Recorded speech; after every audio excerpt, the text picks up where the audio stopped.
He makes a lot of great plays, obviously. He's like Houdini in the backfield. He can make plays with his legs. He can throw any ball on the field. He can run anybody over. So he's a great player, and I'm fortunate to have him on my team. And like I've said before, when you have a guy like that at quarterback, that's why where we are can never be acceptable. You got to take advantage of the opportunity that you have with a guy like that in your backfield. John? You got to unmute, John. JJ, other than when you scored touchdowns, you may never played a better game than you played on Thanksgiving in 2012.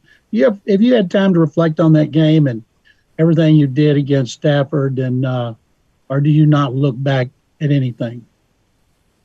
I mean, I haven't watched the film of it this week or anything, but that game's always been a special game for me because Thanksgiving is a special day. The whole country's watching. It's been a part of a tradition, obviously, in my family and most families on Thanksgiving Day to watch the football games. And growing up in Wisconsin, obviously, having seen the Packers play against the Lions a bunch of times, and just knowing that that's a part of many families' traditions across the country. It's a special game to be able to play in. And from my last experience, to be able to have the game I had in that game was really special for me. So it was great. Hopefully, my tradition growing up was, you fix yourself a plate, you eat it, you sit on the couch, you watch the game, and then you kind of fall asleep for a while. And then you wake up and fix yourself another plate. So I'm hoping not too many people are sleeping during the game this time, but I know that my family probably will be. Brandon? JJ, I kind of wanted to follow up on you growing up in Wisconsin and being real familiar with the Lions. Did you hate the Lions growing up?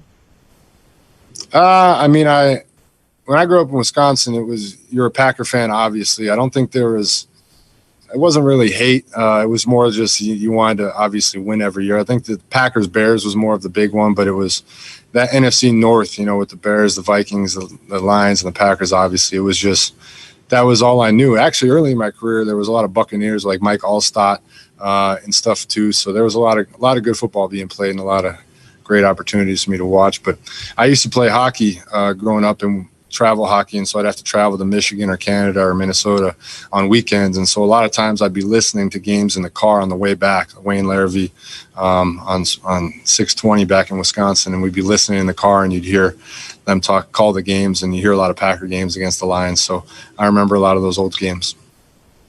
Randy? Hey, JJ. Can you describe what it was like, just you guys were playing on Thanksgiving, but what it was like in your household growing up with your brothers on Thanksgiving Day, and kind of the whole plan of attack, so to speak, when it came to time to eat? Yeah, no, we'd always go up to our aunt and uncle's house up in Appleton, Wisconsin. So we'd drive up there in the morning, and everybody would fix themselves a plate, around noon or so. All the food would be out, and then, like I said, we'd sit down, we'd watch the Lions game, whoever they were playing. And then about halftime of the game, you fall asleep, and then you wake up depends on how long you slept, middle of the fourth quarter, catch you into the game, make yourself another plate. And then after that game ended, we go out in the front yard and we play a turkey bowl. All the cousins and uncles and aunts, we'd play a turkey bowl. It snowed some years, so you'd play in the snow, but Uncle Bill would never wear anything but short sleeves. He'd be freezing his ass off out there. And it was always a legitimate game. It was fun competition, good competition. Then you finish that up, come in, fix yourself another plate, sit down and start watching the Cowboys game and probably fall asleep again. And then wake up and make yourself another plate. And then a couple of years ago, you start obviously watching the night game. And then this year it's my brother's. So I'm hoping our plane makes it back in time so I can catch the second half of that. Adam? Hey, JJ, you've been around Anthony Weaver for a while now. What would you say his strengths are as a coach? Weave obviously he's played for a long time in the league, so he understands the players very well. He knows how to communicate with players. He knows how to handle players. He has great demeanor around the guys, and he really has a good personality to handle the guys because he knows what you're going through. He knows exactly what it's like to be in that locker room, to be going through the feelings you're feeling, and he has a great communication skills set to handle the guys. John? JJ, you've gone up against Adrian Peterson multiple times. When you see a guy that you've got to tackle, is going to the Hall of Fame, is one of the greatest ever, you get more excited going against a guy like that? I enjoy playing against AP. He's a legend of the game, obviously, one of the best to ever do it. and just he's been doing it so well for a very long time. And guys have a lot of respect for him. I have a lot of respect for him, and for him to be able to still play at the level he's playing at is exceptional. And I do look forward to the opportunity. Stacey Dales.